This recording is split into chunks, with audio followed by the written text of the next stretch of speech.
धरती माता के ऊपर देवी दुर्गा की उत्पत्ति कैसे हुई, ये देवी दुर्गा धरती माता पर कैसे आई, हमें विस्तार से सुनाने की कृपा करो। ये देवी कौन है? क्योंकि अभी क्या कहा था, मैं ना तो नर हूं और ना मैं मादा हूं, अभी बताया था। मैं केवल सत्य स्वरूपा हूं, मैं केवल आदि शक्ति हूं। तो जब नर भी नहीं है, मादा भी नहीं है, तो देवी है कौन? फिर विषय गंभीर है, सावधान होकर के सुनोगे, ध्यान लगा करके सुनोगे तो बहुत आनंद आएगा। नमो देव्यै महादेव्यै शिवायै सततम नमः। नमः प्रकृत्यै भद्रायै नियता प्रणता स्मृताम्। नवरात्रि में हम लोग अपने घरों में दुर्गा सप्तशती जी का पाठ करते हैं या ब्राह्मण देवताओं से करवाते हैं। ब्राह्मण देवताओं से संकल्प लेकर के घर के दुख को दूर करने के लिए, घर के दरिद्रता को दूर करने के लिए, घर की परेशानियों को दूर करने के लिए दुर्गा सप्तशती का पाठ करवाना चाहिए। लेकिन एक निवेदन मैं करूंगा, ज्योत जला करके एक दुर्गा सप्तशती का पाठ हम सबको खुद को करना चाहिए। खुद भी करो, यदि संस्कृत में नहीं आता है तो हिंदी में करो।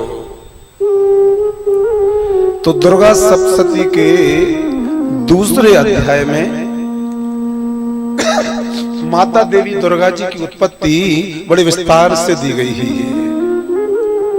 देवी भागवत पुराण के 11वें अध्याय में माता देवी दुर्गा जी की उत्पत्ति की कथा बहुत विस्तार से श्रवण कराई गई है। आप लोग ध्यान से सुनो। पूर्व काल में सृष्टि के आरंभ के पश्चात एक बार देवताओं में और असुरों में, देवताओं में और राक्षसों में भीषण युद्ध हो गया, जिसका नाम था देवासुर संग्राम। केवल वो देवताओं का और राक्षसों का युद्ध रात्रि में विश्राम होता था, पूरे दिन भर युद्ध चलता था। देवी पुराण में लिखा है कि देवताओं का और राक्षसों का वो युद्ध लगातार 100 वर्ष तक चला। प्रेम से बोलो जय माता दी। कल्पना करो, विचार करो, चिंतन करो, 2 दिन का युद्ध नहीं था, 11 दिन का युद्ध नहीं था, 1 साल का युद्ध नहीं था। देवता और राक्षसों का युद्ध 100 साल तक चला, पूरे 100 साल तक। राक्षसों का सेना नायक था महिषासुर और देवताओं के जो सेना नायक थे वो थे स्वर्ग के राजा इंद्र।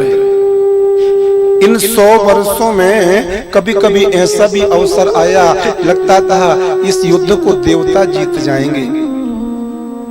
उन 100 वर्षों में कई बार ऐसा भी अवसर आया जब लगता था इस युद्ध के लिए राक्षस जीत जाएंगे। लेकिन जब युद्ध का अंत आया, देवता परास्त हो गए और राक्षसों को विजय श्री प्राप्त हो गई। आज सत्य हार गया और आज असत्य जीत गया।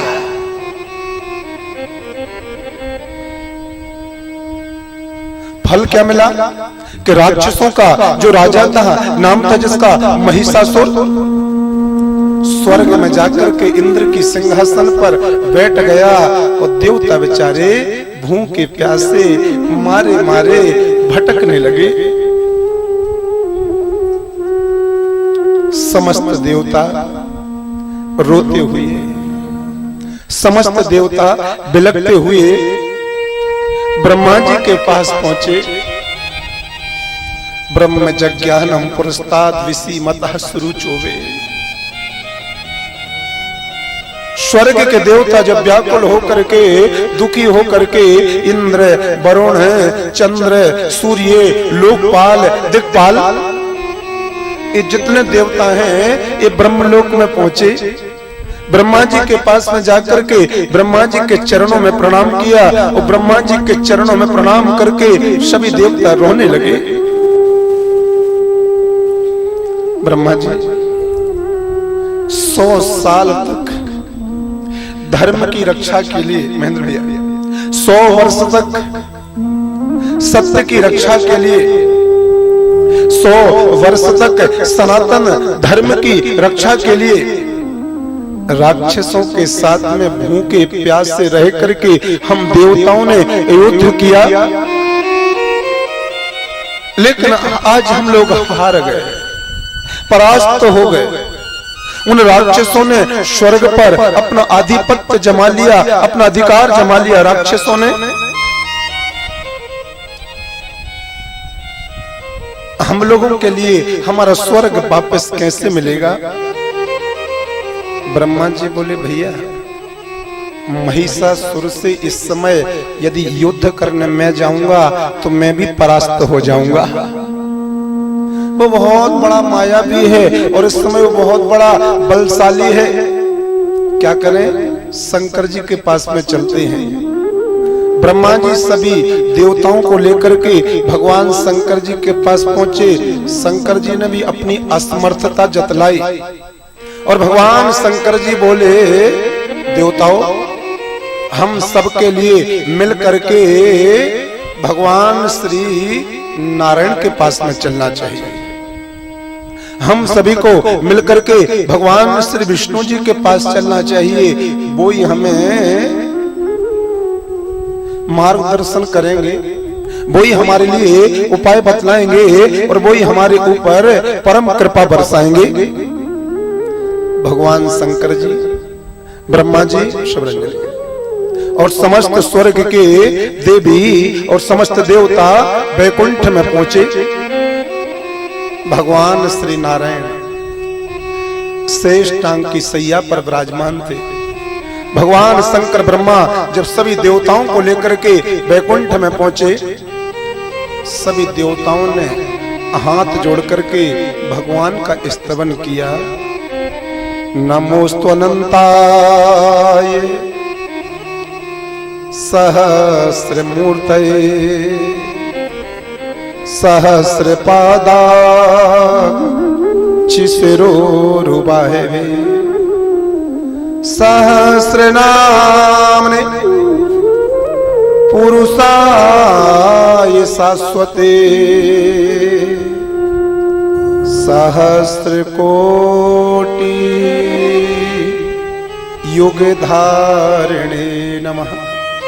शंकर भगवान, ब्रह्मा जी, सभी देवता भगवान को देख करके हाथ जोड़ करके, हे प्रभु आपकी 1000 भुजाएं हैं, हे प्रभु आपके 1000 नेत्र हैं, हे प्रभु आपकी कृपा 1000 प्रकार की है। आपकी जय हो, आपकी जय हो, आपकी बारंबार जय हो। जैसे शेषनाग की सैया पर भगवान विष्णु विराजमान थे, वैकुंठ के दरवाजे पर ब्रह्मा जी को, शंकर जी को, सभी देवताओं को आता हुआ देखा। भगवान जी अपनी सिंहासन से खड़े हो गए और अपने सिंहासन से खड़े होकर के भगवान दौड़े दौड़े शंख चक्र गदा पद्म को अपने आसन पर छोड़ करके भगवान शंकर जी, ब्रह्मा जी और देवताओं का स्वागत करने के लिए दरवाजे पर पहुंचे। भगवान ने हाथ जोड़े। देखो बड़ों की बड़ाई कैसे होती है। सब देवी और देवता भगवान की प्रार्थना करने आए थे, भगवान का दर्शन करने आए थे, भगवान का पूजन करने आए थे। लेकिन भगवान ने जब देवताओं को आते देखा, खुद अपनी सिंहासन से उठे, दरवाजे पर पहुंचे उनका स्वागत करने के लिए। स्वागतम भो महाभागा। हे देवताओं, हे ब्रह्मा जी, आपका स्वागत है। आज एक साथ देवता, ब्रह्मा जी, भगवान शंकर जी सब एक साथ पधारे। भगवान नारायण ने हाथ जोड़े, मैं आपका स्वागत करता हूं। जैसे भगवान ने स्वागत किया, भगवान ने कहा अंदर आइए। देवता जब अंदर आने लगे, भगवान नारायण ने शंकर जी को आसन दी है, ब्रह्मा जी को आसन दी है। देवताओं से जब बैठने की कहा, देवताओं की आंखों में आंसू आ गए। देवता बैठे नहीं, भगवान ने कहा बैठो ना। प्रभु, सनातन धर्म की रक्षा के लिए आतंकवादी रूपी राक्षसों से लड़ते लड़ते 100 वर्ष हो गए, युद्ध चलता रहा। बहुत बार उन आतंकवादी रूपी राक्षसों के ऊपर हम लोगों ने जीतने का प्रयास किया, लेकिन उन राक्षसों की संख्या बल बहुत ज्यादा थी, वो लोग जीत गए, हम देवता परास्त हो गए। उस स्वर्ग पर इस समय वो आतंकवादी, वो अत्याचारी, वो महान राक्षस परंपरा का धनी महिषासुर राजा बन के बैठ गया है। हम देवता मारे मारे घूम रहे हैं, ना कोई भोजन की पूछ रहा, ना कोई पानी की पूछ रहा, ना कोई बैठने की बोल रहा।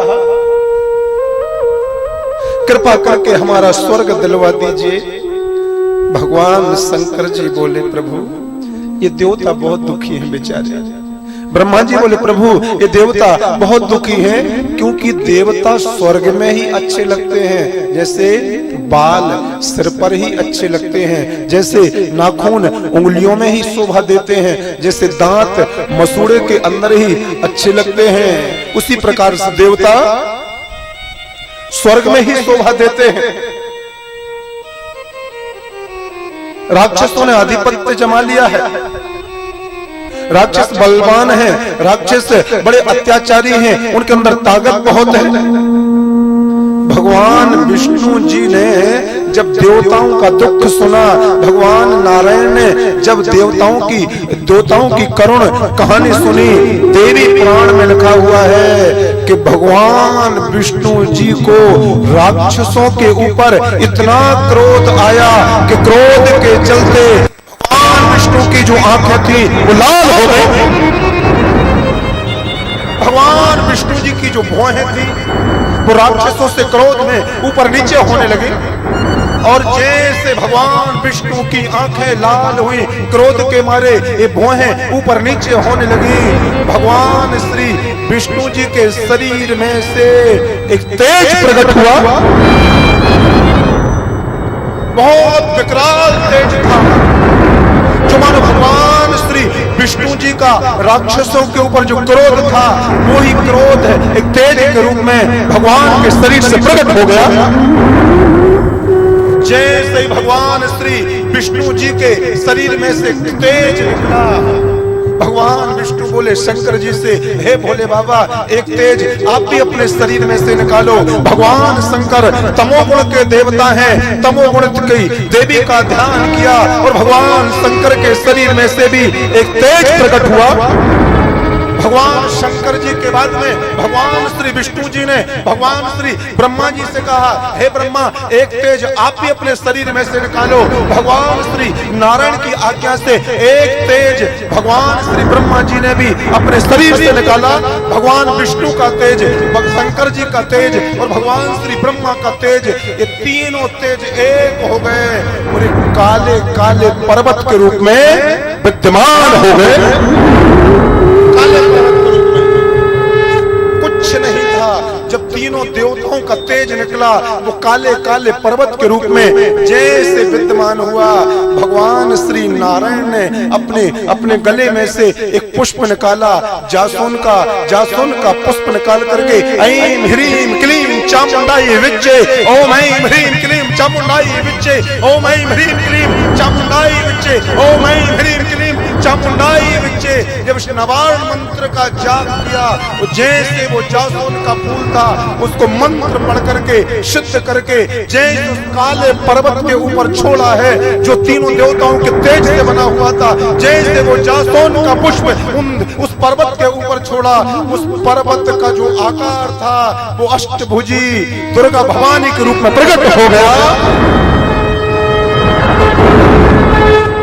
भगवती ने कहा था ना तो मैं नर हूं और ना ही मैं मादा हूं। निश्चित है, क्योंकि वो भगवती किसी के गर्भ से प्रकट नहीं हुई है। यदि गर्भ से आती तो नर होती या मादा होती, लेकिन वो तो 3 देवताओं के तेज से प्रकट हुई है।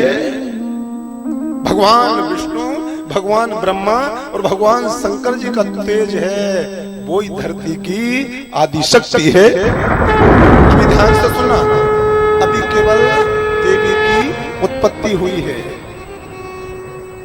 अभी केवल तीनों देवताओं के तेज से माता देवी की उत्पत्ति हुई है।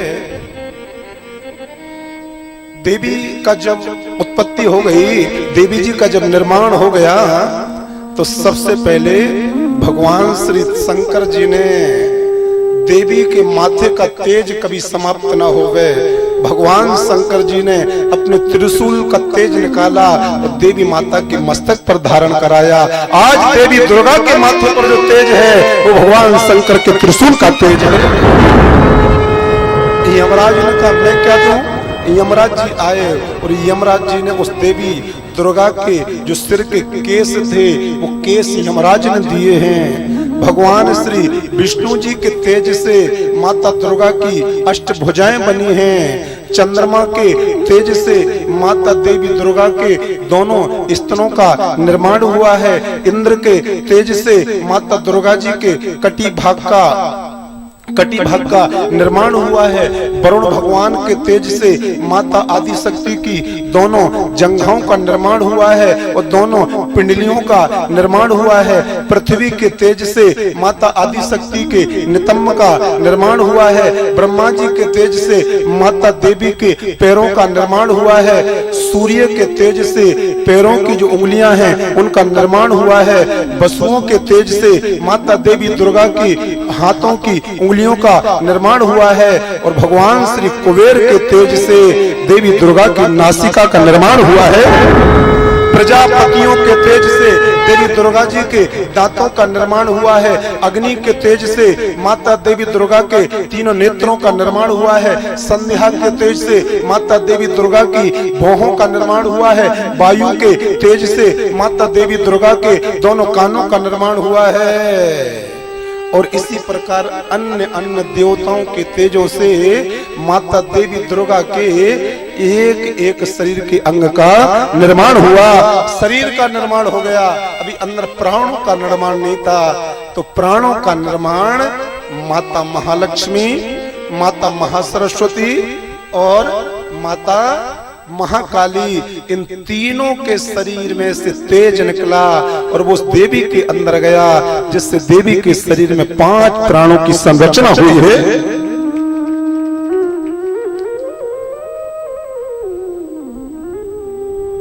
भगवान शंकर ने एक त्रिशूल दिया, इसको अपने साथ में रखना हमेशा। इंद्र ने चमचमाती अपनी खड़ग दी, इसको साथ में रखना हमेशा अपने। क्षीर सागर ने माता देवी दुर्गा के लिए चूड़ा मणि दी है और एक उज्जवल हार दिया हुआ है। एक एक देवता ने एक एक आयुध दिया, एक एक देवता ने शरीर के अपने तेज से एक एक अंग का निर्माण किया। जब निर्माण हो गया, माता देवी का आदि शक्ति का समस्त देवताओं ने श्रृंगार कर दिया। सभी देवताओं ने जब उस मां को देखा, रूपवान, सौंदर्यवान, दिव्य कांति वाली भगवती पराम्बा जगदम्बा को देखा, सभी देवताओं ने जय जयकार करी है। जय जयकार करते हुए सभी देवताओं ने कहा, प्रभु इस देवी को किस नाम से जाना जाएगा? बोले ये देवी आदि शक्ति है और सनातन धर्म के प्रत्येक घर में ये निवास करेगी और प्रत्येक सनातन धर्म के लोग इसको अपनी कुल देवी के नाम से जानेंगे। कोई वैष्णव देवी के नाम से पूजेगा, कोई माता कुमुदा के नाम से पूजेगा, कोई माता विंध्यवासिनी के नाम से पूजेगा, कोई माता नारायणी के नाम से पूजेगा, कोई माता हरसिद्धि के नाम से पूजेगा, कोई माता बीजासेन के नाम से पूजेगा। जिसके आराध्य आराध्या, जिसका प्रेम जिस देवी के नाम से होगा वो इसी देवी को पूजेगा।